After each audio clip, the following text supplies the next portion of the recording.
저는 10년 넘게 영부인 리설주 동무 수행팀에서 일했습니다.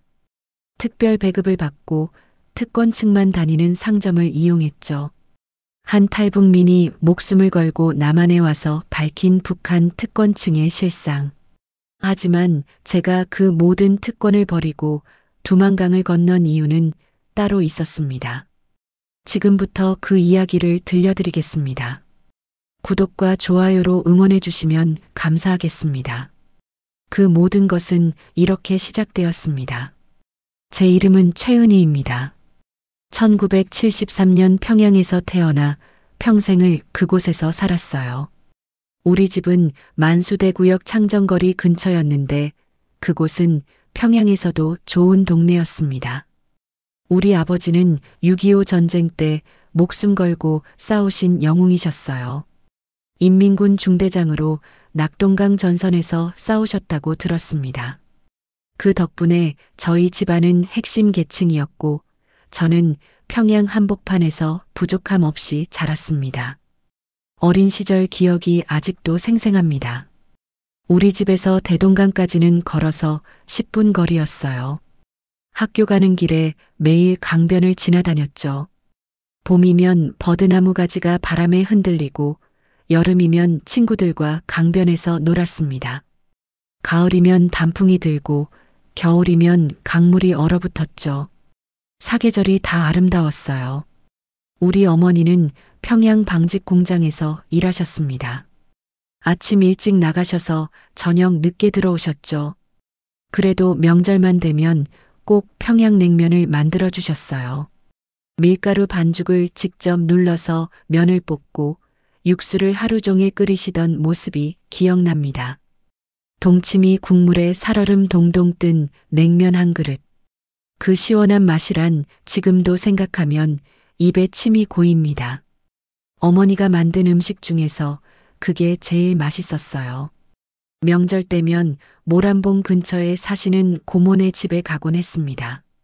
친척들이 모여서 함께 밥 먹고 윷놀이하고 이야기 나누던 그 시절이 좋았어요. 여러분도 그런 추억 있으시죠? 온 가족이 모여서 떡국 먹고 세배하고 그때는 그게 당연한 줄 알았습니다. 저는 15살 때부터 국립교회단에서 무용을 배웠습니다. 당시만 해도 제법 몸이 가벼워서 말이죠. 선생님들이 저를 예뻐해 주셨어요. 은희는 손끝까지 정확하구나 하시면서요. 하루에 8시간씩 연습했습니다. 힘들었지만 행복했어요. 무대에 서서 춤출 때의 그 기분, 관객들의 박수 소리, 잊을 수가 없습니다. 그곳에서 저보다 2살 어린 후배를 하나 만났는데 그 아이가 바로 리설주였습니다. 처음 봤을 때부터 범상치 않더군요. 노래도 잘하고 춤도 잘 추고 무엇보다 당당했어요. 전 그 아이한테 춤 동작을 가르쳐 주곤 했습니다. 설주야, 이렇게 팔을 올리는 거야. 그때는 그저 재능 있는 후배일 뿐이었죠. 훗날 그 아이가 영부인이 될 줄은 꿈에도 몰랐습니다. 세월이 흘러 저는 교회단을 그만두고 당 39호실 산하 외화벌이 사업소에서 일하게 됐습니다. 거기서 우리 남편을 만났어요. 남편도 당 간부였는데 성실하고 책임감 있는 사람이었죠. 결혼해서 딸 은경이를 낳고 아들 철수를 낳았습니다. 평범하지만 행복한 삶이었어요. 그러다 2012년 어느 날이었습니다. 갑자기 당에서 연락이 왔어요. 최은희 동무 영부인 수행팀에 차출되었소. 처음에는 무슨 소린가 싶었죠. 알고 보니 리설주 동무가 옛 선배인 저를 기억하고 있었던 겁니다. 은희 언니 어디 계세요? 제 곁에서 일하셨으면 좋겠어요. 그렇게 부탁했다더군요. 그렇게 저는 영부인 리설주의 의전과 행사 준비를 담당하는 수행팀에 들어가게 되었습니다.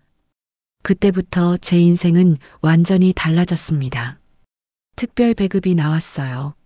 쌀은 물론이고 고기, 기름, 설탕. 일반 주민들은 구경도 못할 것들이 매달 집으로 배달됐습니다. 외국산 물건들도 손쉽게 구할 수 있었죠. 일본 화장품, 중국 옷, 러시아 과자. 특권층만 다니는 특별 상점이 따로 있었거든요. 우리 남편도 당 간부로 승진했고 딸 은경이는 김일성 종합대학에 들어갔습니다. 아들 철수도 군에서 좋은 부대로 배치받았고요. 여러분도 아시다시피 북에서는 이런 게 다 성분과 줄에 따라 결정되잖아요. 우리 집안이 핵심 계층이고 제가 영부인 수행팀이니까 온 가족이 혜택을 받은 겁니다. 저는 리설주 동무가 공식 행사에 나갈 때마다 옆에서 보좌했습니다. 옷차림을 점검하고 일정을 확인하고 행사장을 미리 둘러보는 일들이었죠. 동무, 오늘은 이 옷으로 하시죠. 행사장 온도가 좀 낮으니 가디건을 준비할까요? 이런 세세한 것들까지 챙겼어요.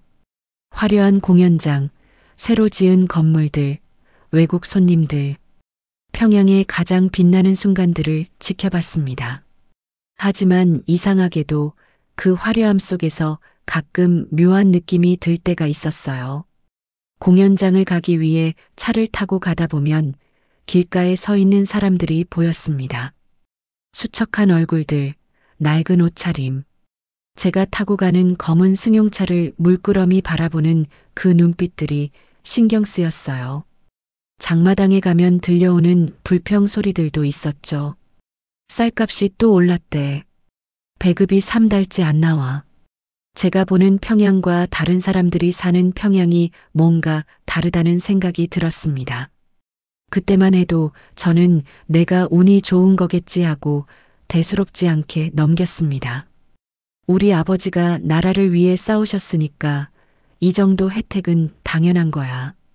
그렇게 스스로를 합리화했죠. 다른 사람들이 힘들게 사는 건 그분들 성분이 안 좋아서겠거니 생각했어요. 지금 생각하면 참 부끄러운 일입니다. 우리 어머니는 가끔 이렇게 말씀하셨어요. 은희야, 내가 좋은 자리에 있는 건 내 아버지 덕분이다. 항상 조심해라. 높은 자리일수록 떨어지면 더 아프단다. 그때는 그 말씀의 의미를 몰랐습니다. 충성만 하면 되는 거 아닌가. 우리 집안은 핵심 계층인데 무슨 걱정이람. 그렇게 생각했죠. 어머니는 6.25도 겪으시고 IMF도 아시고 세상 물정을 아시는 분이셨는데 제가 너무 철없었습니다. 2015년까지만 해도 저는 아무 의심 없이 살았습니다. 평양의 하늘은 언제나 맑았고 제 앞날도 그렇게 밝기만 할 줄 알았습니다. 딸아이는 대학에서 공부 잘하고 아들은 군대에서 성실하게 복무하고 남편은 승진하고 저는 영부인 곁에서 안정적으로 일하고 모든 게 완벽해 보였어요. 하지만 인생이란 게 정말 알 수 없는 것이더군요. 그 모든 것이 하루아침에 무너질 줄은 꿈에도 몰랐습니다. 제가 쌓아 올린 성이 모래성이었다는 걸 곧 깨닫게 됩니다. 2022년 12월 어느 날이었습니다. 평양에도 첫눈이 내리던 겨울날이었어요. 그날도 여느 때처럼 아침을 준비하고 있었죠. 우리 남편 최철수는 당 간부로 일하면서 성실하게 살았습니다. 매일 아침 6시에 일어나서 출근 준비하고 저녁 9시에 퇴근하는 사람이었어요. 뇌물 같은 건 절대 받지 않았습니다. 여러분도 아시다시피 우리 세대 사람들은 정직하게 사는 게 몸에 배어 있잖아요. 부모님께 배운 대로 떳떳하게 살려고 노력했어요. 그런데 그날 새벽 4시쯤이었을 겁니다. 잠결에 갑자기 대문을 세차게 두드리는 소리가 들렸어요. 쿵쿵쿵. 심장이 철렁 내려앉았습니다. 새벽에 대문을 두드린다는 건 좋은 일이 아니거든요. 남편이 급히 옷을 입고 문을 열었습니다. 보이부 사람들이었어요. 검은 승용차 2대가 골목에 서 있었고 사람들이 5명쯤 들어왔습니다. 최철수 동무, 당 자금 횡령 혐의로 체포한다. 남편은 황당하다는 표정으로 그들을 바라봤어요. 무슨 소리요? 나는 한 푼도. 말을 채 끝내기도 전에 팔을 잡혀 끌려갔습니다. 저는 남편 뒤를 쫓아 나가려고 했어요. 여보, 여보. 하지만 보이부 사람이 저를 막아섰습니다. 동무도 조사받을 수 있으니 가만히 있으시오. 저는 그저 멍하니 서서 남편이 차에 실려가는 걸 지켜볼 수밖에 없었죠. 새벽 어둠 속에서 차 뒷모습이 사라지는 걸 보면서 온몸이 얼어붙는 것 같았습니다. 그 뒤로 사흘 동안 남편이 어디 있는지도 몰랐습니다. 보이부에 전화해도 모른다는 대답뿐이었어요. 나중에 아는 사람을 통해 들으니 정치범수용소로 보내졌다더군요. 횡령이라니 말도 안 되는 소리였어요. 우리 남편은 한 푼도 건드린 적 없는 사람이었습니다. 장부 하나까지 정확하게 기록하던 사람이에요. 나중에 알고 보니 진짜 이유는 따로 있었습니다. 남편 위에 있던 부부장이 남편 자리를 노렸던 거예요. 자기 조카를 그 자리에 앉히려고 남편을 모함한 겁니다. 최철수가 당 자금을 빼돌렸다고 거짓 보고를 한 거죠. 증거도 없는 소리였지만 북에서는 증거가 중요한 게 아니었어요. 윗사람이 믿으면 그게 사실이 되는 곳이었습니다. 코로나 이후로 북에서는 통제가 더 심해졌습니다.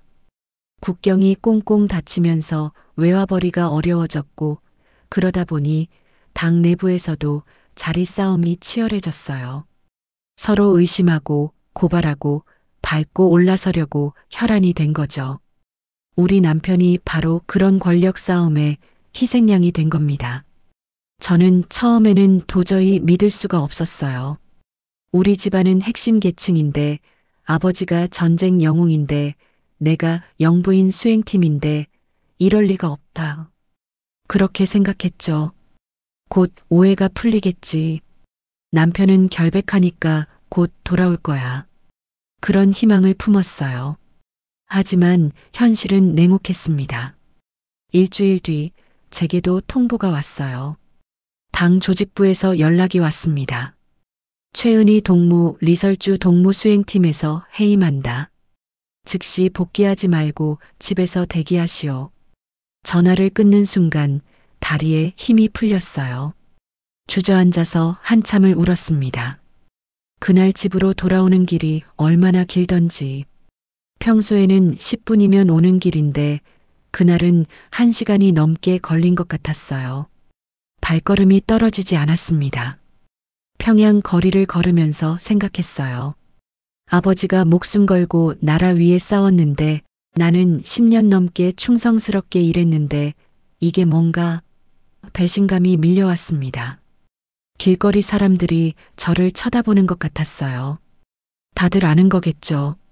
저 사람 남편이 잡혀갔대. 영부인 수행팀에서 쫓겨났대. 평양은 좁은 동네예요. 소문이 금방 퍼집니다. 고개를 들 수가 없었어요. 집에 도착하니 우리 어머니가 마당에 앉아서 울고 계셨어요. 78살 노인이 말이죠. 눈물 자국이 볼을 타고 흘러내리고 있었습니다. 은희야, 내가 뭐라고 했냐? 조심하라고 했잖니. 높이 올라가면 떨어지기도 쉽다고. 어머니 손을 잡으니 뼈만 앙상했습니다. 거칠고 주름진 손이었어요. 어머니와 함께 앉아서 울면서 생각했어요. 6.25 때도 이렇지는 않았을 거예요. 전쟁 때는 그래도 적이 누군지라도 알았잖아요.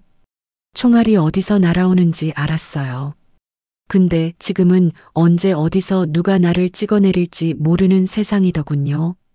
옆집 사람이 고발할 수도 있고 직장 동료가 모함할 수도 있고 믿을 사람이 아무도 없는 세상이었습니다. 며칠 뒤에는 딸한테서 전화가 왔습니다. 엄마 학교에서 나보고 자퇴하래요. 아빠가 반동분자 가족이라고. 교수님이 그러는데 계속 다니면 다른 학생들한테 나쁜 영향을 준대요. 24살 대학생이 목이 메어 우는 소리를 들으니 가슴이 찢어지는 것 같았어요. 제가 낳아서 키운 딸인데 그 아이를 지켜주지 못하는 제 자신이 한없이 작아 보였습니다. 아들은 군대에 있었는데 그 애도 힘들어한다는 소식이 들려왔습니다. 부대에서 청소만 시킨대요. 훈련도 제대로 못 받게 하고 다른 애들이 놀리고 너네 아버지 반역자지? 이런 소리를 들으면서 견디고 있다더군요. 간부 자녀에서 하루아침에 반동 자녀가 된 거죠. 그제야 깨달았습니다. 북에서는 충성이고 뭐고 다 소용없다는 걸요. 아무리 성실하게 일해도 아무리 당에 충성해도 그저 윗사람 기분에 따라 권력 싸움에 따라 언제든지 무너질 수 있는 게 우리 인생이더군요. 핵심 계층이라는 것도 전쟁 영웅 집안이라는 것도 영부인 수행팀이라는 것도 다 아무 쓸모없는 허울뿐이었습니다. 밤마다 잠을 이룰 수가 없었어요. 천장을 바라보며 생각했습니다. 우리 남편은 지금 수용소에서 무슨 고생을 하고 있을까? 얼마나 춥고 배고플까? 살아는 있을까? 딸아이는 앞으로 어떻게 살아야 할까? 대학도 못 다니는데 무슨 일을 해야 할까? 아들은 군대에서 무사할까? 다치지는 않을까? 걱정이 꼬리에 꼬리를 물었습니다. 제일 마음 아픈 건 이 모든 게 제 잘못이 아닌데도 속수무책이라는 거였죠. 아무것도 할 수 없었어요. 누구한테 항의할 수도 없고 하소연할 곳도 없었습니다. 그저 받아들이고 견디고 살아남아야 했어요. 그때부터였습니다. 제가 평생 살던 세상이 뭔가 근본적으로 잘못되었다고 느끼기 시작한 게 말이죠. 이건 내가 아는 조국이 아니다. 이건 정의로운 사회가 아니다. 이렇게 생각하게 됐어요. 하지만 그때만 해도 탈출을 생각하진 않았습니다. 그저 참고 견디면 언젠가는 상황이 나아지겠지, 그런 희망을 품고 있었죠. 그게 얼마나 순진한 생각이었는지 곧 알게 됩니다. 남편이 끌려간 뒤로 우리 가족의 삶은 완전히 달라졌습니다. 2023년 초부터는 아예 노골적인 감시가 시작됐어요. 보이부 사람들이 수시로 집에 들이닥쳤습니다. 일주일에 2~3번씩은 왔어요. 최은희 동무 남편과 연락한 적 있소? 없다고 해도 믿지 않더군요. 서랍을 뒤지고 옷장을 열어보고 심지어 천장까지 뜯어보려고 했습니다. 편지 숨겨놓은 거 없소? 돈 받은 거 없소? 우리 집을 범죄자 소굴처럼 취급했어요. 제가 아무리 아무것도 없습니다라고 해도 의심스럽다는 눈빛으로 쳐다봤습니다. 마치 제가 무슨 큰 죄라도 지은 것처럼 말이죠.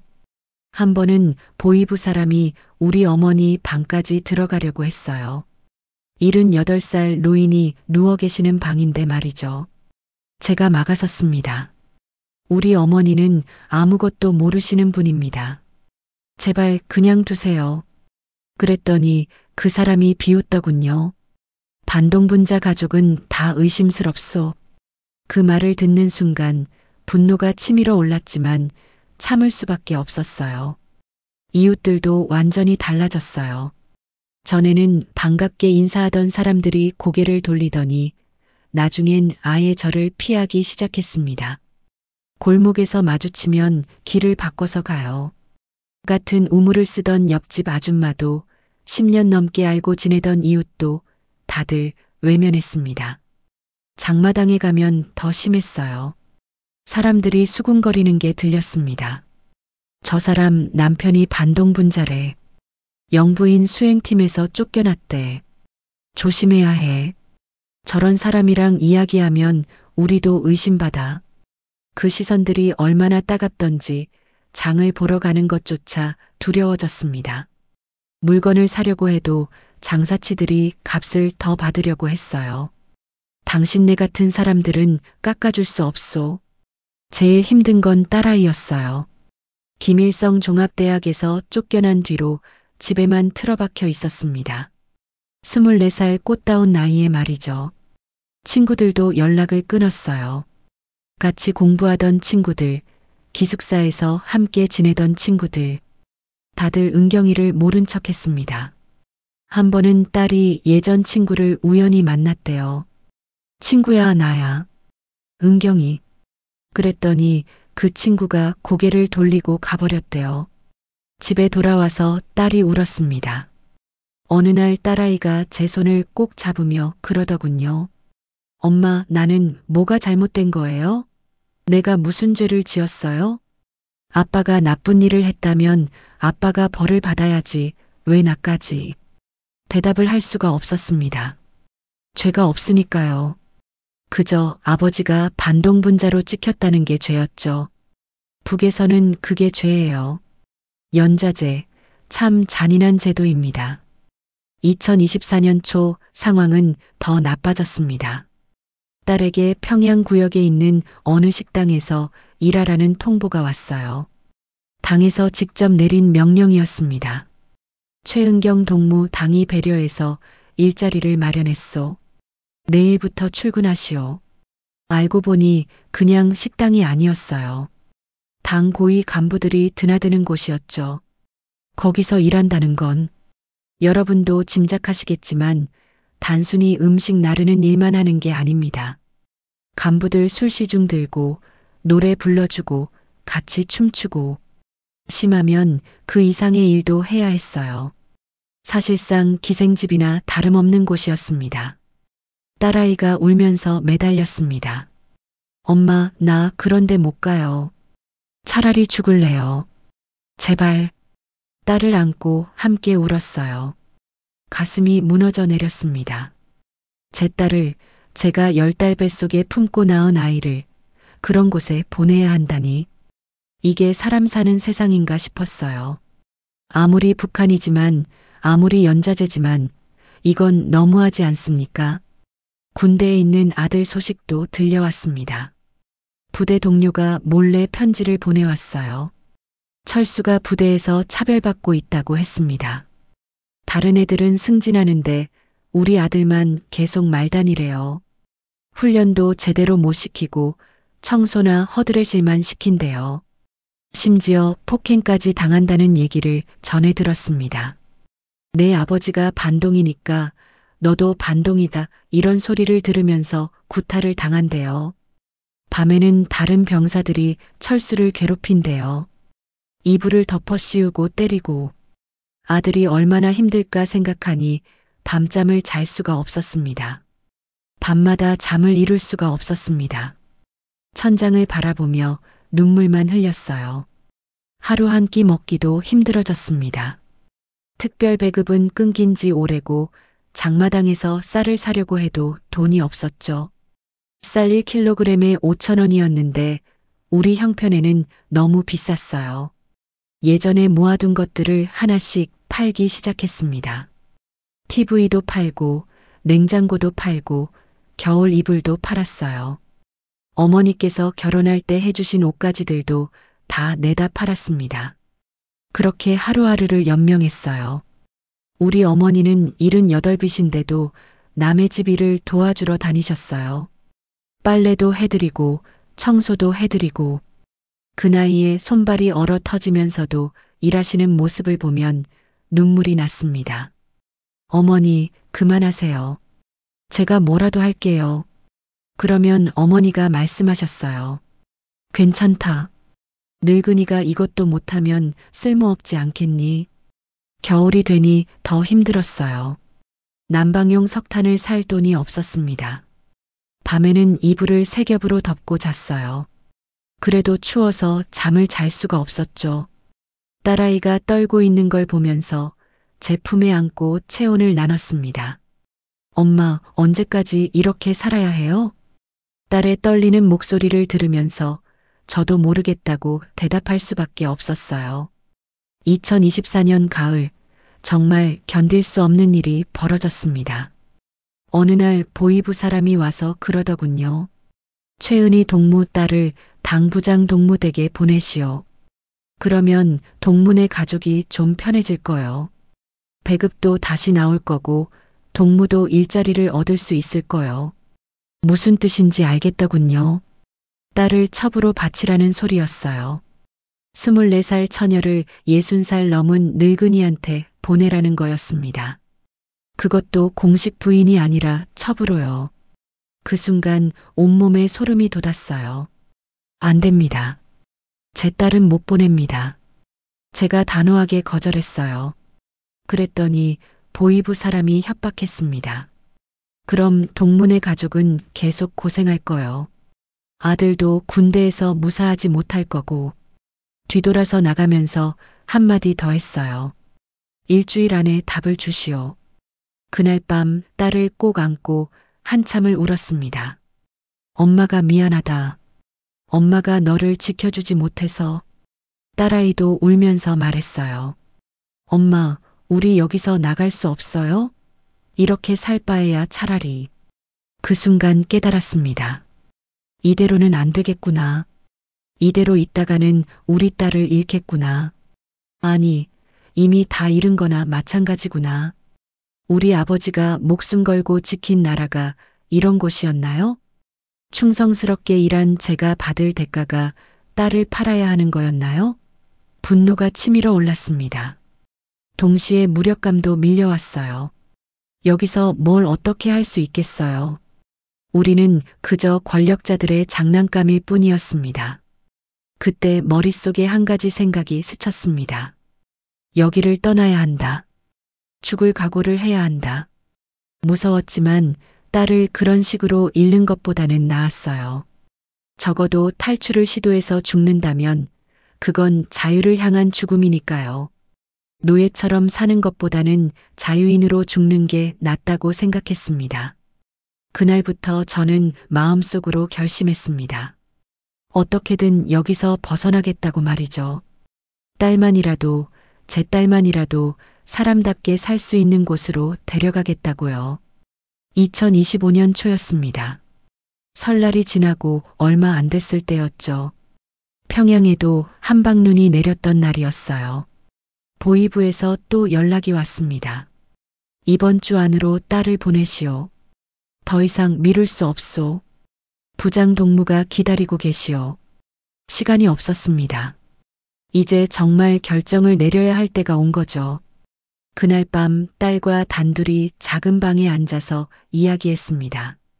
어머니는 일찍 주무시게 하고 딸과 마주 앉았어요.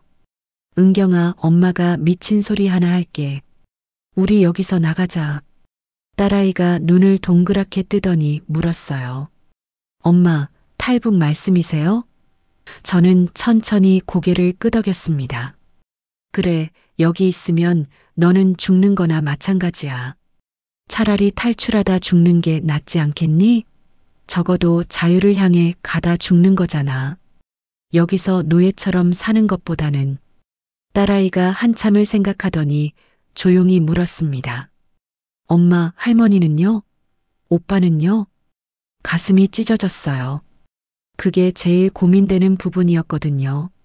우리 어머니는 이제 78이십니다. 그 나이에 두만강을 건널 수 없어요. 혹한의 강물을 건너다가 돌아가실 수도 있고 중국에서 도망 다니는 것도 무리예요. 아들 철수는 군대에 있어서 빼낼 방법이 전혀 없었고요. 미안하다. 엄마가 너희 둘만 데리고 가지 못해서. 눈물이 흘러내렸습니다. 할머니는 나이가 너무 많으시고 오빠는 군대에 있어서. 우리 둘만 가야 해. 나중에 남쪽에서 돈을 벌어서 브로커를 통해서라도 데려올게. 딸이 울먹이며 말했어요. 엄마, 할머니 두고 가면 할머니는 어떡하시게요? 오빠도 우리가 탈북했다는 걸 알면 군대에서 더 고생할 텐데. 알아. 다 알아. 하지만 지금 선택할 수 있는 게 이것밖에 없어. 너라도 살려야 해. 며칠 동안 고민했습니다. 평생을 함께 산 어머니를 두고 간다는 게 얼마나 가슴 아픈 일인지 아십니까? 밤마다 어머니 주무시는 모습을 바라보면서 울었어요. 6.25 때 헤어진 이산 가족들도 이런 심정이었을까요? 차라리 죽는 게 나을 것 같았습니다. 하지만 선택의 여지가 없었어요. 어머니는 늙으셨고 아들은 군에 있고 딸만이라도 살려야 했습니다. 제가 데리고 갈 수 있는 건 딸뿐이었어요. 그것도 목숨을 걸어야 하는 일이었죠. 어머니께 조심스럽게 말씀드렸습니다. 어머니, 저 은경이 데리고 중국 쪽으로 좀 다녀올게요. 친척 언니가 아프다고 해서요. 거짓말이었지만 진실을 말씀드릴 수가 없었어요. 어머니는 다 아시더군요. 제 눈을 똑바로 쳐다보시며 말씀하셨어요. 은희야, 내가 어디 가려는지 엄마가 다 안다. 가거라. 내 딸이라도 살려라. 나는 늙어서 어차피 얼마 못 산다. 여기 남아서 내 아들이라도 돌봐야지. 어머니가 당신이 아끼던 금반지를 빼서 제 손에 쥐어주셨어요. 이거라도 가지고 가라. 길에서 쓸 때가 있을 게다. 어머니, 말을 잇지 못하고 울었습니다. 어머니도 눈물을 흘리시며 말씀하셨어요. 울지 마라. 내가 울면 엄마도 슬프다. 씩씩하게 가거라. 남쪽 가서 잘 살아라. 그것만이 엄마 소원이다. 어머니 손을 붙잡고 한참을 울었습니다. 거칠고 주름진 손이었어요. 평생 고생하신 손이었죠. 이게 마지막 일지도 모른다는 생각에 가슴이 무너져 내렸어요. 어머니, 제가 꼭 남쪽에서 데려올게요. 통일되면 꼭 다시 뵐게요. 그때까지 건강하세요. 어머니는 웃으시며 말씀하셨습니다. 그래, 우리 살아생전에 통일이 되면 좋겠구나. 엄마가 죽기 전에 너를 다시 볼 수 있으면 여한이 없겠다. 가거라, 딸아. 자유로운 곳에서 살아라. 그 뒤로는 본격적인 준비에 들어갔습니다. 먼저 브로커를 찾아야 했어요. 장마당에서 몰래 수소문했죠. 중국으로 넘어갈 방법 아는 사람 없소? 위험한 일이었지만 어쩔 수 없었습니다. 자칫하면 보위부에 신고당할 수도 있는 일이었어요. 보름쯤 지나서 한 사람이 조심스럽게 연락을 해왔어요. 장마당 구석진 곳에서 만났습니다. 1,000달러면 국경까지 데려다주고 중국에서 안전한 곳까지 안내해주겠소. 단 잡히면 나는 모르는 일이오. 1,000달러라니 어마어마한 돈이었습니다. 우리 같은 처지에선 구할 수가 없는 금액이었죠. 당시 북한 돈으로 1,000만 원이 넘는 돈이었어요. 보통 사람이 10년을 모아도 모으기 힘든 돈이었습니다. 그래서 집에 있던 물건들을 팔기 시작했어요. 먼저 TV를 팔았어요. 중국제 TV였는데 200달러를 받았죠. 냉장고도 팔았습니다. 250달러였어요. 옷까지도 다 내놓았어요. 특히 제가 영부인 수행팀에 있을 때 받았던 외국산 옷들이 좀 비싸게 팔렸습니다. 결혼 반지도 팔았어요. 남편이 결혼할 때 끼워준 그 반지를요. 손가락에서 빼는 순간 눈물이 났습니다. 여보, 미안해. 당신 준 반지를 이렇게 팔게 돼서. 하지만 딸을 살리기 위해서는 어쩔 수 없었어요. 어머니께 받은 금반지도 장마당에 내다 팔았죠. 금은 비쌌어요. 300달러를 받았습니다. 그렇게 모아서 겨우 800달러를 만들었어요. 200달러가 부족했습니다. 브로커한테 사정했습니다. 800달러밖에 없소. 제발 좀 도와주시오. 딸아이라도 살려야 하오. 그 사람이 한참을 쳐다보더니 한숨을 쉬며 말했어요. 알았소. 대신 중국에서 일해서 나머지를 갚으시오. 도망가면 안 돼요. 저는 고개를 숙였습니다. 고맙습니다. 꼭 갚겠습니다. 2025년 4월 출발 날짜가 정해졌습니다. 5월 초순에 두만강을 건너기로 한 거죠. 봄이라 물이 녹아서 건너기는 수월하지만 그만큼 순찰도 많다고 했어요. 하지만 선택의 여지가 없었습니다. 여름에는 물이 너무 불어서 위험하고 겨울에는 얼어 죽을 수 있으니까요. 마지막 며칠은 정말 힘들었어요. 아들한테는 편지를 남겼습니다. 철수야, 엄마가 미안하다. 내 누나라도 살리려고 이런 선택을 했다. 너를 버리고 가는 게 아니야. 엄마가 남쪽에서 너를 기다릴게. 언젠가 통일되면 다시 만나자. 할머니 잘 모셔라. 엄마 대신 효도해라. 편지를 쓰면서 눈물이 종이에 떨어져 글씨가 번졌습니다. 출발 전날 밤 아버지 산소에 다녀왔습니다. 평양 외곽 야산에 있는 묘였어요. 어둠을 틈타서 몰래 갔죠. 묘 앞에 엎드려 빌었어요. 아버지, 저 은경이 좀 지켜주세요. 무사히 국경 넘게 해주세요. 아버지가 목숨 걸고 지킨 이 나라를 제가 떠납니다. 아버지한테는 불효지만 제 딸을 살리는 길은 이것뿐입니다. 그리고 고향집을 마지막으로 둘러봤습니다. 대동강변, 어린 시절 뛰놀던 골목길, 어머니와 함께 장 보러 다니던 시장, 친구들과 공부하던 학교, 다시는 못 볼 수도 있다는 생각에 가슴이 먹먹했습니다. 평양은 제 고향이에요. 태어나고 자란 곳이죠. 그곳을 떠난다는 게 슬펐습니다. 떠나는 날 아침 어머니께 큰절을 올렸습니다. 어머니 건강하세요. 꼭 다시 뵙겠습니다. 어머니는 우시지 않으려고 애쓰시더니 말씀하셨어요. 그래, 잘 가거라. 자유로운 곳에서 살아라. 사람답게 살아라. 그 말씀이 제 인생 마지막 당부가 될 줄은 몰랐습니다. 2025년 5월 7일, 그날을 평생 잊을 수 없을 겁니다. 브로커가 정한 날이었어요. 오늘 밤 11시에 함경북도 온성 쪽으로 가시오. 거기서 안내할 사람이 있을 거요. 늦으면 안 돼요. 저는 딸 손을 꼭 잡고 집을 나섰습니다. 뒤도 돌아보지 않았어요. 돌아보면 주저앉을 것 같았거든요. 평양에서 온성까지는 기차로 하루가 넘게 걸렸습니다. 낡은 기차였어요. 좌석도 딱딱하고 화장실도 더러웠죠. 기차 안에는 사람들이 빼곡했습니다. 장사하러 가는 사람들, 친척 만나러 가는 사람들, 다들 각자 사연을 안고 가는 거겠죠. 기차 안에서 딸아이가 떨고 있는 게 느껴졌어요.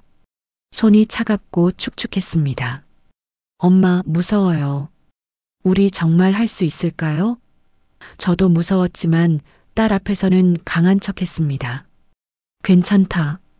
엄마가 있잖니. 우리 곧 자유로운 곳에 갈 거야. 거기 가면 아무도 우리를 괴롭히지 않아. 밤새 기차를 타고 다시 버스를 갈아타고 온성에 도착한 건 다음날 저녁이었습니다. 피곤했지만 긴장 때문에 잠이 오지 않았어요. 브로커가 소개한 안내인이 우리를 데리러 왔습니다. 50대쯤 되어 보이는 남자였는데 말수가 적었습니다. 따라오시오. 조용히. 말 걸지 마시오. 우리는 그 사람을 따라 산길로 올라갔죠. 험한 길이었어요. 바위도 많고 나뭇가지에 걸리기도 하고 5월인데도 밤 공기가 차가웠습니다. 숨이 가빠서 힘들었지만 쉬지 않고 걸었어요. 1시간쯤 걸었을까요? 다리가 후들거렸습니다. 52년 산 몸으로 산을 오르는 게 얼마나 힘든지 아십니까? 젊었을 때도 아니고 평소에 운동을 한 것도 아니고 숨이 턱까지 차올랐어요. 딸아이도 힘들어했습니다. 엄마, 잠깐만 쉬었다 가요. 안 돼. 계속 가야 해. 어둠 속에서 물소리가 들렸습니다. 두만강이었어요. 안내인이 손짓으로 조용히 하라고 했습니다. 우리는 숨을 죽이고 강가로 다가갔어요. 생각보다 강물이 많이 불어 있었습니다. 며칠 전에 비가 왔었나 봐요. 안내인이 작은 소리로 말했어요. 며칠 전에 비가 와서 물이 불었소. 원래보다 깊을 거요. 조심하시오. 발을 헛디디면 물에 휩쓸려 갈 수 있소. 그 말을 듣는 순간 온몸이 얼어붙는 것 같았어요. 하지만 이제 돌아갈 수는 없었습니다. 저는 딸을 보며 다짐했습니다. 이 아이만은 꼭 살린다. 내가 죽더라도 이 아이는 반대편 강둑에 보낸다. 딸의 어깨를 꼭 잡았어요. 은경아, 엄마 손 절대 놓지 마. 무슨 일이 있어도 놓으면 안 돼. 알았지? 딸이 고개를 끄덕였습니다. 밤 11시가 조금 넘었을 때 안내인이 신호를 보냈습니다. 지금이요. 순찰대가 막 지나갔소. 10분 안에 건너야 하오. 늦으면 다음 순찰대가 올 거요. 10분. 52년을 살아온 제 몸으로 얼음장 같은 강물을 10분 안에 건너야 했습니다. 강물에 발을 담그는 순간 온몸이 얼어붙는 것 같았어요. 으악! 소리를 낼 뻔했지만 꾹 참았습니다. 5월이지만 강물은 겨울처럼 차가웠어요. 뼛속까지 시린 느낌이었죠. 딸 손을 놓치지 않으려고 악착같이 붙들었습니다. 은경아, 엄마 손 절대 놓지 마. 한 걸음 한 걸음 나아갔습니다. 강바닥에는 돌멩이들이 있었어요. 미끄러웠습니다. 발을 디딜 때마다 조심해야 했어요. 물살도 생각보다 셌습니다. 다리를 밀어내는 느낌이었죠. 강 한가운데쯤 왔을 때 물이 허리까지 찼습니다. 예상보다 깊었어요. 발을 헛디뎠습니다. 엄마, 딸이 비명을 질렀어요. 물에 빠질 뻔했지만 어떻게든 버텼습니다. 딸의 팔을 잡고 있던 손에 힘을 주었어요. 젊지 않은 몸으로 그것도 딸까지 붙잡고 강을 건넌다는 게 얼마나 힘든지 아십니까? 온몸에 힘이 다 빠지는 것 같았어요. 팔이 떨렸고 다리도 후들거렸습니다. 숨도 제대로 쉬기 힘들었어요. 조금만 더, 조금만 더 마음속으로 되뇌었습니다. 그때였습니다. 갑자기 강 저쪽에서 불빛이 비쳤어요. 순찰대였습니다. 거기 누구냐? 고함 소리가 들렸죠. 심장이 멎는 줄 알았어요. 이제 끝났구나. 잡혔구나. 온몸이 굳어버렸습니다. 그 순간 안내인이 소리쳤습니다. 빨리, 지금 아니면 기회 없소. 뛰시오. 저는 마지막 힘을 짜냈습니다. 하늘에 계신 아버지께, 고향에 두고 온 어머니께, 군대에 있는 아들에게 기도했어요. 제발, 제발 이 아이만은 살려주세요. 저는 죽어도 좋으니 제 딸만은. 딸을 앞으로 밀어냈습니다. 은경아, 내가 먼저 가. 엄마는 괜찮아. 딸아이가 울면서 강 반대편으로 헤엄쳐 갔어요. 제 팔이 딸을 놓치지 않으려고 애쓰는데 몸은 이미 한계였습니다. 조명이 우리를 향해 다가왔습니다. 안 서면 쏜다. 총소리가 들렸어요. 탕, 탕, 물보라가 튀었습니다. 총알이 물속으로 박히는 소리가 들렸어요. 무아지경이었습니다. 그저 앞으로만 나아갔습니다. 팔다리에 힘이 하나도 없었지만 그래도 움직였어요. 살겠다는 의지 하나로 버텼습니다. 여기서 죽으면 안 돼. 딸을 살려야 돼. 조금만 더. 정신력으로 버티는 거였어요. 딸이 먼저 강 반대편에 도착했습니다. 엄마, 조금만 더. 거의 다 왔어요. 딸의 목소리가 들렸어요. 그 소리를 듣는 순간 눈물이 났습니다. 그래, 내 딸은 살았구나. 내가 죽더라도 저 아이는 살았구나. 마지막 힘을 내서 강둑을 붙잡았습니다. 안내인이 저를 끌어당겼어요. 빨리 오르시오. 온몸이 떨렸습니다. 추위 때문인지 공포 때문인지 탈진 때문인지 알 수 없었어요. 그냥 온몸이 덜덜 떨렸습니다. 딸이 저를 끌어안았습니다. 엄마, 해냈어요. 우리 해냈어요. 강 건너편에서 여전히 조명이 이쪽을 비추고 있었지만 이제 우리는 중국 땅이었습니다. 북한 순찰대는 중국 땅까지 넘어올 수 없었어요. 그 자리에 주저앉아 한참을 울었어요. 살았다는 안도감, 어머니를 두고 왔다는 죄책감, 아들을 버리고 왔다는 미안함. 온갖 감정이 한꺼번에 밀려왔습니다. 기쁨과 슬픔이 뒤섞인 눈물이었어요. 하지만 동시에 알았어요. 이제 돌아갈 수 없다는 것을, 앞으로만 가야 한다는 것을 말이죠. 뒤돌아보면 안 됩니다. 지금 뒤를 돌아보면 다시 북으로 가고 싶어질 테니까요. 안내인이 재촉했습니다. 이제 일어나시오. 아직 안전하지 않소. 중국 공안이 올 수도 있소. 빨리 이동해야 하오. 저는 딸을 일으켜 세웠어요. 온몸이 젖어서 얼어붙었지만 걸어야 했습니다. 자유를 향해, 새로운 삶을 향해 한 걸음 한 걸음 나아갔습니다.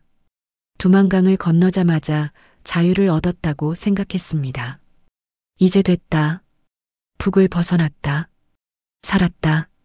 하지만 그건 큰 착각이었어요. 중국 땅에 발을 디딘 순간부터 우리는 불법 체류자였습니다.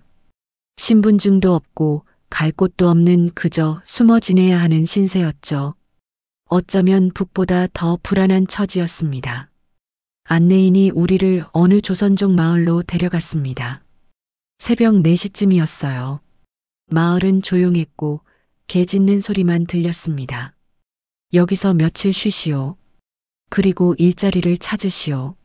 나머지 돈은 일해서 갚으시오. 그러고는 사라져버렸어요. 낯선 땅에 딸아이와 둘만 남겨진 겁니다. 온몸이 젖어서 얼어붙었습니다. 5월이었지만 새벽 공기는 추웠어요. 딸아이가 덜덜 떨고 있었습니다. 엄마, 추워요. 저도 추웠지만 어쩔 수 없었어요. 그 자리에서 옷을 짜고 서로의 체온으로 버텼습니다. 처음 묵게 된 집은 조선족 친척 댁이었어요. 우리 어머니 육촌 동생이 중국에 산다는 얘기를 들은 적이 있었죠. 아침이 되자마자 그분을 찾아갔습니다. 주소를 대략 알고 있었거든요. 아주머니, 저 평양에서 온 최은희입니다. 어머니 육촌 조카예요. 잠깐만 숨겨주실 수 있으세요? 친척 아주머니는 우리를 보더니 깜짝 놀라셨어요. 난처한 표정을 지으시더군요. 은희야, 너 탈북했구나.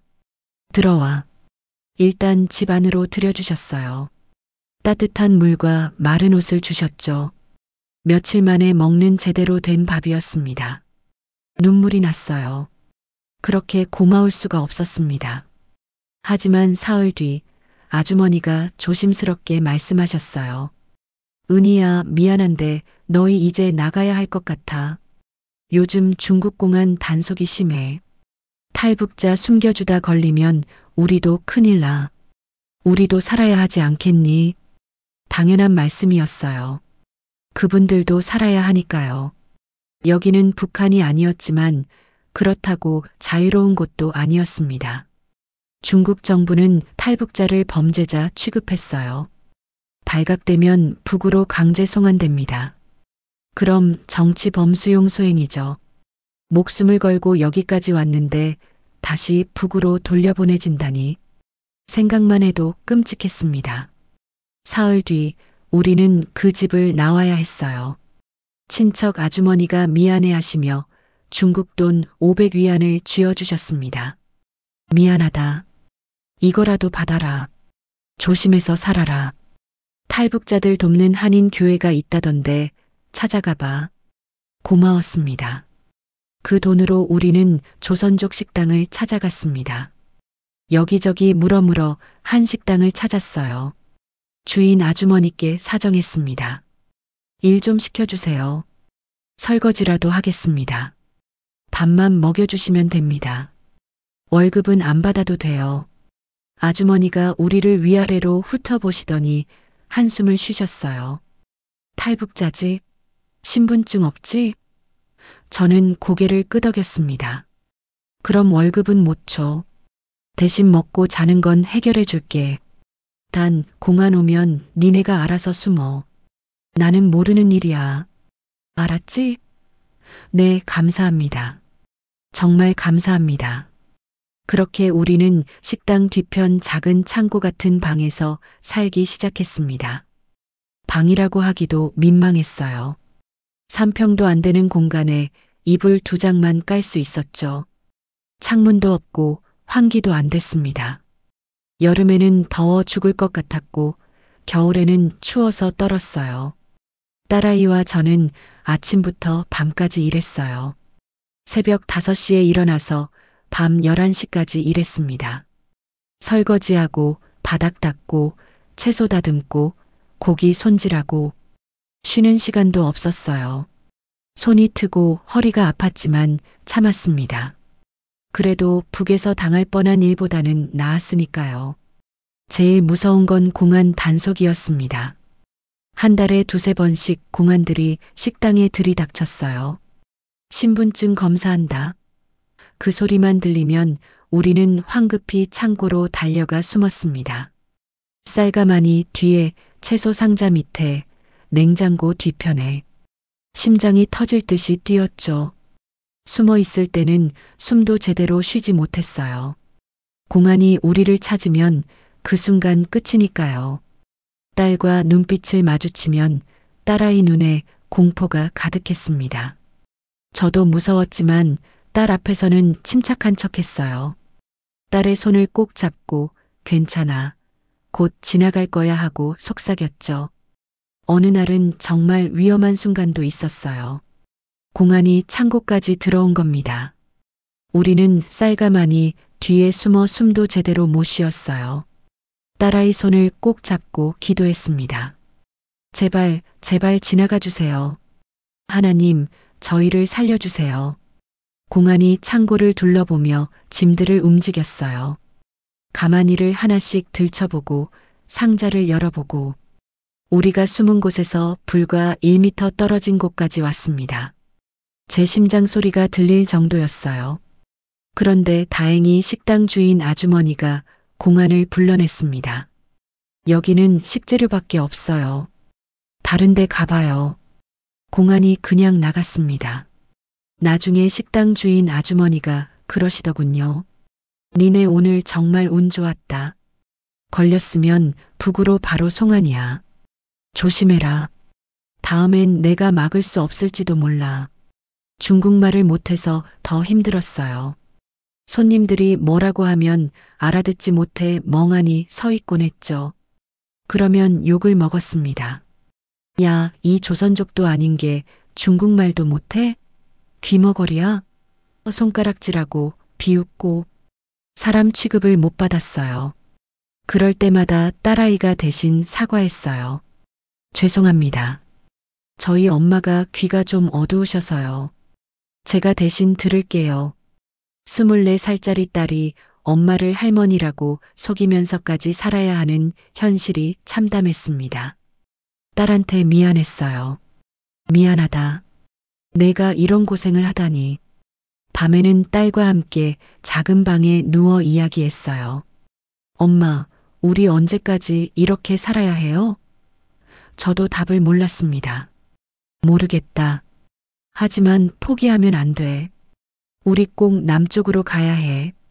거기 가면 정말 자유로워질 수 있어. 딸아이가 울먹이며 물었어요. 할머니는 괜찮으실까요? 오빠는요? 우리가 탈북한 거 알면 더 고생하실 텐데. 가슴이 찢어졌지만 강한 척했습니다. 괜찮을 거야.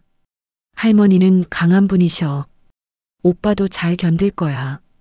우리가 남쪽 가서 잘 살면 언젠가는 다시 만날 수 있어. 통일이 되면 석 달쯤 그렇게 살았을까요? 어느 날 식당에 한국 사람으로 보이는 분이 오셨어요. 조선족 아주머니와 조용히 무슨 얘기를 하시더니 우리 쪽을 쳐다보셨습니다. 저는 본능적으로 몸을 숨기려고 했어요. 또 잡히는 건 아닌가 싶었죠. 나중에 알고 보니 한인 교회 선교사님이셨어요. 그분이 조심스럽게 우리에게 다가오셨습니다. 혹시 탈북하신 분들 아니세요? 저는 놀라서 뒤로 물러섰어요. 또 신고당하는 건 아닌가, 공안한테 넘겨지는 건 아닌가. 하지만 선교사님은 부드럽게 웃으시며 말씀하셨습니다. 괜찮아요. 저는 탈북민들 돕는 사람입니다. 한국으로 가고 싶으시면 도와드릴 수 있어요. 위험하고 힘든 길이지만 가능합니다. 그 말을 듣는 순간 눈물이 왈칵 쏟아졌습니다. 석 달 만에 처음 들어보는 따뜻한 말이었거든요. 석 달 동안 사람 취급을 못 받고 숨어 지내고 욕먹고 차별받고 그러다가 처음으로 도와드릴게요라는 말을 들은 겁니다. 얼마나 고마운지 말로 표현할 수가 없었어요. 선교사님은 우리를 안전한 곳으로 데려가셨습니다. 한인 교회에서 운영하는 쉼터였어. 이제부터 한국으로 가는 여정을 준비할 거예요. 힘들겠지만 끝까지 포기하지 마세요. 하나님께서 함께 하실 겁니다. 저는 선교사님 손을 꼭 잡았습니다. 감사합니다. 정말 감사합니다. 오랜만에 희망이라는 게 보이는 것 같았어요. 어둠 속에서 한 줄기 빛을 본 기분이었습니다. 선교사님을 만난 뒤로 우리 인생이 달라지기 시작했습니다. 2025년 6월 초였어요. 선교사님이 우리를 안전가옥으로 데려가셨습니다. 거기에는 우리처럼 탈북한 사람들이 여럿 있었어요. 함경도에서 온 할머니, 양강도에서 온 젊은 부부, 평안도에서 온 아저씨, 다들 자유를 찾아 떠난 사람들이었습니다. 선교사님이 말씀하셨죠. 이제부터 한국까지 가는 길을 떠날 겁니다. 중국에서 라오스, 라오스에서 태국, 그리고 태국에서 한국으로 갈 거예요. 쉽지 않은 길입니다. 걸어야 하고 숨어야 하고 때로는 목숨을 걸어야 할 수도 있어요. 하지만 이게 가장 안전한 길입니다. 중국에서 라오스까지는 버스를 타고 갔습니다. 며칠 밤을 꼬박 세워가는 길이었어요. 좁은 버스 안에 탈북민들이 15명쯤 타고 있었죠. 다들 저희처럼 자유를 찾아 떠나는 사람들이었습니다. 버스 안에서 한 할머니와 이야기를 나눴습니다. 일흔이 다 되신 분이었어요. 할머니는 어디서 오셨어요? 나는 청진에서 왔다네. 우리 아들이 먼저 남쪽 가 있어서 나도 가는 거야. 할머니는 평생 모은 돈을 다 쓰셨대요. 그래도 아들을 만나러 가신다며 웃으셨죠. 할머니, 이 나이에 이렇게 힘든 길을 가시는 게 쉽지 않으시겠어요. 괜찮아. 죽기 전에 아들 한 번만 더 보면 여한이 없지. 자식 보는 게 부모 소원 아니겠니? 그 모습을 보면서 생각했어요. 우리는 모두 같은 처지구나. 다들 가족을 위해 자유를 찾아 떠나는 사람들이구나. 버스 안에서 젊은 부부도 만났어요. 신혼부부였는데 북에서 결혼한 지 1년밖에 안 됐대요. 우리는 아이를 북에서 낳고 싶지 않았어요. 우리 아이만큼은 자유로운 곳에서 태어나게 하고 싶어서요. 남편이 부인 손을 꼭 잡으며 말했습니다. 젊은 부부의 용기가 대단해 보였어요. 라오스 국경에 도착했을 때가 제일 무서웠습니다. 국경 검문소를 지나야 했거든요. 선교사님이 준비해 주신 가짜 서류를 들고 떨리는 마음으로 검문소에 섰어요. 라오스 경찰이 서류를 보더니 뭐라고 물었습니다. 중국어도 아니고 한국어도 아닌 말이었어요. 선교사님이 대신 대답해 주셨습니다.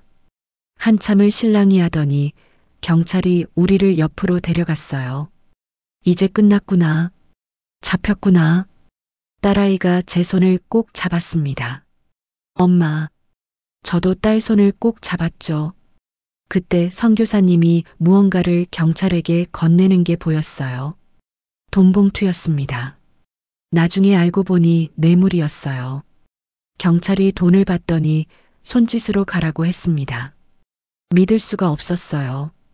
그렇게 우리는 라오스 땅으로 들어갈 수 있었습니다.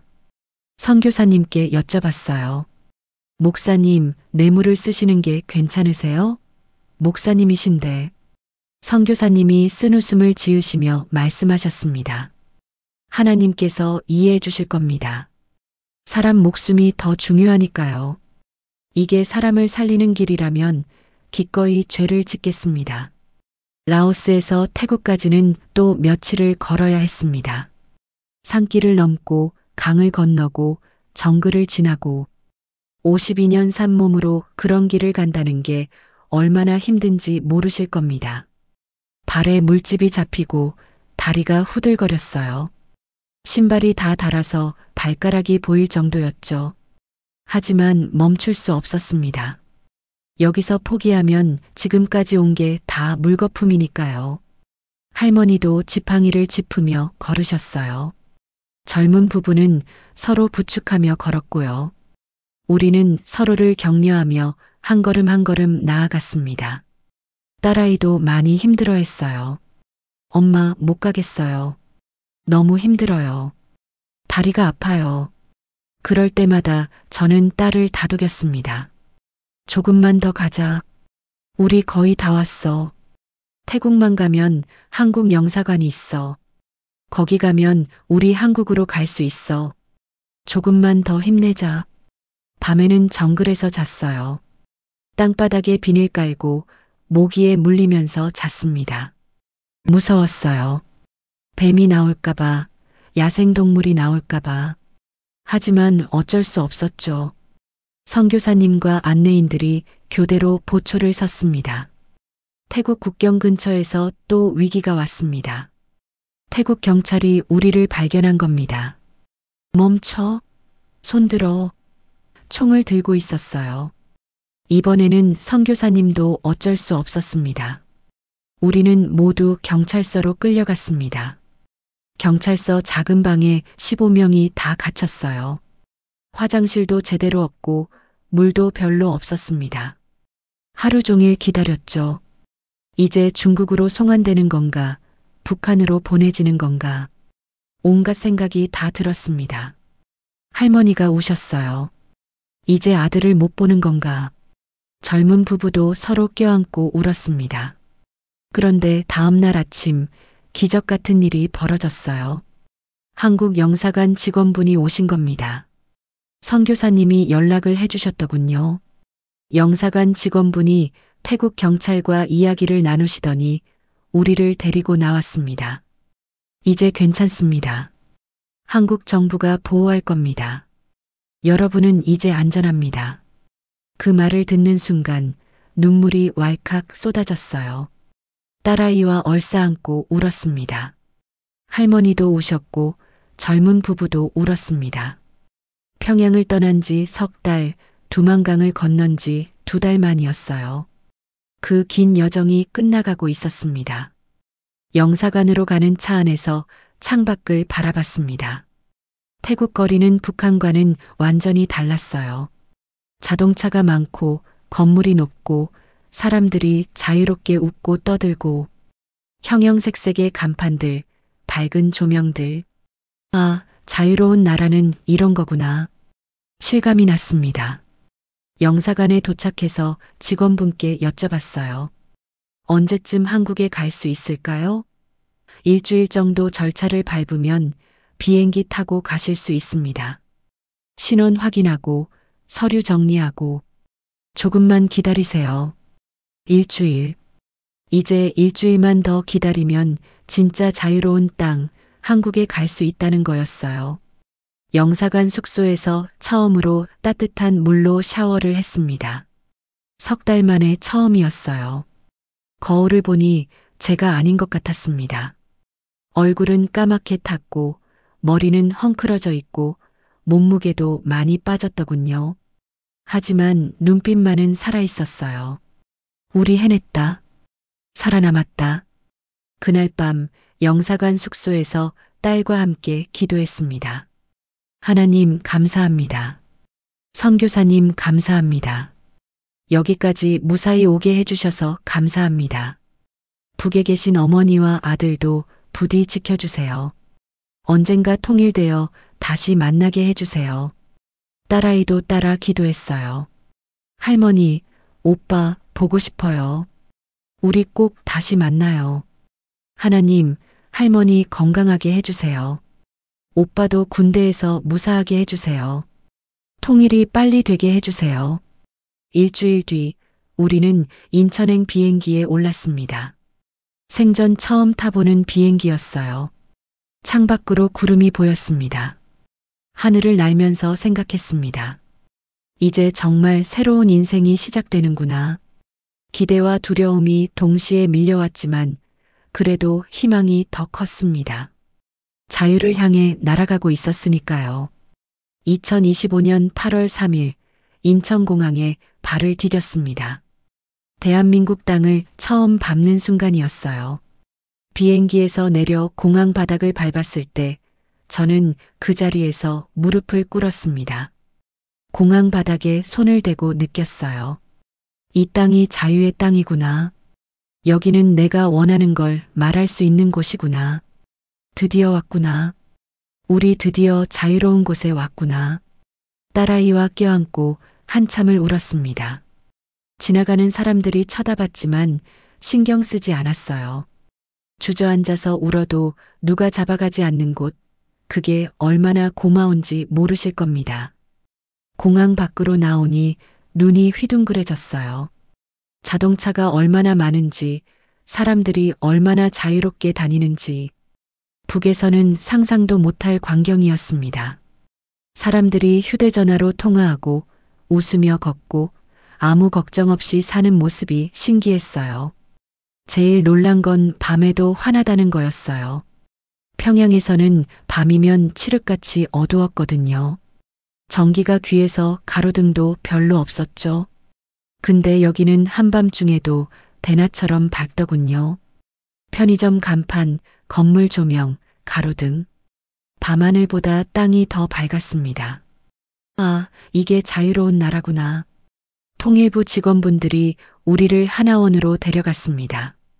경기도 안성에 있는 곳이었어요. 거기서 석 달 동안 교육을 받았습니다. 한국말도 배우고 컴퓨터도 배우고 남한 생활에 대해서도 배웠죠. 북한말과 남한말이 많이 다르더군요. 동무는 친구, 까마귀는 노트북. 새로 배워야 할 게 많았어요. 처음에는 다 낯설었습니다. 은행이 뭔지, 신용카드가 뭔지, 인터넷이 뭔지. 52년 평생 처음 접하는 것들이었어요. 젊은 탈북민들은 금방 배우던데 저는 늙어서 그런지 머리에 잘 안 들어왔습니다. 선생님이 천천히 가르쳐 주셨어요. 제일 신기했던 건 휴대전화였습니다. 북에서는 휴대전화가 있어도 인터넷은 안 되잖아요. 그냥 전화만 되죠. 근데 여기서는 휴대전화로 뭐든지 할 수 있더군요. 뉴스도 보고 영상도 보고 쇼핑도 하고 세상이 손안에 다 들어있는 것 같았어요. 그러다가 우연히 리설주 뉴스를 봤어요. 유튜브에서 북한 소식을 검색하다가 말이죠. 제가 몇 년 전까지 수행하던 그분이 화면에 나오는 걸 보니 참 묘한 기분이 들었습니다. 내가 저분 곁에서 일했었는데 이제는 자유로운 땅에서 저분을 화면으로 보고 있네. 하나원에서 다른 탈북민들을 많이 만났어요. 함경도에서 오신 할머니, 평안도에서 온 젊은 친구들, 양강도에서 온 아주머니. 다들 저마다의 사연을 갖고 계셨죠. 어느 날 함흥에서 오신 아주머니와 이야기를 나눴습니다. 언니, 북에 가족 두고 오셨어요? 예, 오빠랑 조카들이 있어요. 보고 싶어 죽겠어요. 언니는요? 저도 어머니랑 아들을 두고 왔어요. 밤마다 생각나서 잠을 못 자요. 그분과 이야기하면서 위로를 받았어요. 나만 그런 게 아니구나. 다들 가족을 그리워하며 사는구나. 우리는 서로를 북한 가족이라고 불렀습니다. 여기서 만난 새 가족이죠. 명절 때면 함께 모여서 북한 음식을 해먹곤 했어요. 누군가는 함흥냉면을 만들고 누군가는 인조고기밥을 만들고 고향 음식을 먹으며 고향을 그리워했습니다. 하나원 교육이 끝나고 딸아이와 함께 작은 아파트를 얻었습니다. 정부에서 지원금도 주고 집도 알선해줬어요. 처음으로 제 이름으로 된 집을 갖게 된 겁니다. 북에서는 평생 국가 소유집에 살았는데 여기서는 제 집이 생긴 거죠. 등기부등본에 제 이름이 적혀 있는 걸 보고 울었습니다. 마트에 처음 갔을 때 또 한 번 충격을 받았습니다. 물건이 넘쳐나는 거예요. 쌀, 고기, 과일, 채소, 과자, 음료수. 돈만 있으면 뭐든지 살 수 있었어요. 북에서는 돈이 있어도 살 물건이 없었는데 여기는 정반대였습니다. 1시간 동안 마트를 돌아다녔어요. 진열대마다 물건이 가득했습니다. 사과만 해도 여러 종류가 있고 쌀도 여러 브랜드가 있고 선택지가 너무 많아서 뭘 사야 할지 모르겠더군요. 딸아이한테 물었어요. 은경아, 뭐 먹고 싶은 거 있니? 딸이 울먹이며 대답했어요. 엄마, 여기가 천국이에요? 2025년 11월, 지금은 딸아이가 대학 입학을 준비하고 있습니다. 북에서 쫓겨났던 대학을 여기서 다시 다닐 수 있게 됐어요. 탈북민 특별 전형이 있다고 하더군요. 딸은 사회복지학과에 가고 싶대요. 엄마, 저도 나중에 탈북민들 도와주는 일하고 싶어요. 저는 탈북민 지원 단체에서 일하면서 다른 탈북민들을 돕고 있습니다. 제가 겪은 일들을 다른 분들과 나누면서 함께 살아가고 있죠. 새로 온 탈북민들한테 한국 생활을 알려주고 필요한 것들을 도와드리고 제가 받은 도움을 다시 나눠드리는 겁니다. 가끔 밤에 잠이 안 올 때면 북에 있는 어머니와 아들 생각을 합니다. 어머니는 지금 어떻게 지내고 계실까? 건강하실까? 밥은 드시고 계실까? 아들은 군대를 전역했을까? 어디서 무슨 일을 하고 있을까? 핸드폰으로 북한 소식을 찾아보곤 해요. 혹시 어머니나 아들 소식이 있을까 싶어서요. 물론 찾을 수는 없습니다. 북에 있는 가족 소식을 여기서 알 방법이 없으니까요. 하지만 그래도 찾아봅니다. 북한 관련 뉴스를 보면서 우리 어머니도 저 거리 어딘가에 계시겠지, 우리 아들도 저 땅 어딘가에 있겠지 하고 생각해요. 딸아이도 마찬가지예요. 엄마, 할머니한테 연락할 방법 없을까요? 오빠는 잘 있을까요? 우리가 탈북한 거 알면 오빠가 고생할 텐데. 저도 모르겠다고 대답할 수밖에 없어요. 언젠가는 통일이 되겠지. 그때까지 우리가 여기서 잘 살아야 해. 그래야 나중에 만났을 때 부끄럽지 않잖니. 요즘 뉴스를 보면 남북 관계가 어렵다고 합니다. 통일이 먼 얘기 같다고들 하죠. 하지만 저는 희망을 버리지 않습니다. 6.25 때 헤어진 이산 가족들도 70년을 기다렸잖아요. 우리 부모님 세대가 그렇게 기다렸듯이 저도 기다릴 수 있습니다. 우리 세대에는 통일을 못 봐도 우리 딸 세대에는 볼 수 있지 않을까요? 어제는 대동강 냉면집에 다녀왔습니다. 남한에도 평양 냉면집이 있더군요. 냉면을 먹으면서 어머니 생각이 났어요. 어머니가 만들어주시던 그 맛은 아니었지만 그래도 고향 생각이 나서 눈물이 났습니다. 냉면 육수에 눈물이 떨어졌어요. 여러분께 말씀드리고 싶습니다. 자유가 얼마나 소중한지 아십니까? 밤에 환하게 불을 켜고 잘 수 있다는 게, 먹고 싶은 걸 먹을 수 있다는 게, 하고 싶은 말을 할 수 있다는 게 얼마나 귀한 건지 모르실 겁니다. 당연한 것 같지만 절대 당연하지 않아요. 저는 52년 만에 자유를 얻었어요. 그 자유를 위해 어머니와 아들을 두고 왔습니다. 목숨을 걸고 강을 건넜고 정글을 지나왔습니다.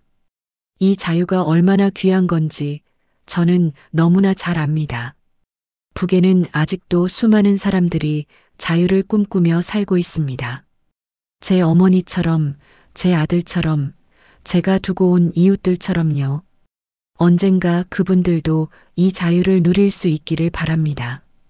그리고 언젠가는 통일이 되어서 제가 다시 평양 땅을 밟고 어머니를 만날 수 있기를 기도합니다.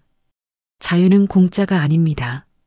누군가는 목숨을 걸고 이 자유를 찾아왔어요. 부디 이 자유를 소중히 여겨주세요. 그리고 북에 있는 우리 형제자매들을 잊지 말아주세요. 우리는 모두 한민족입니다.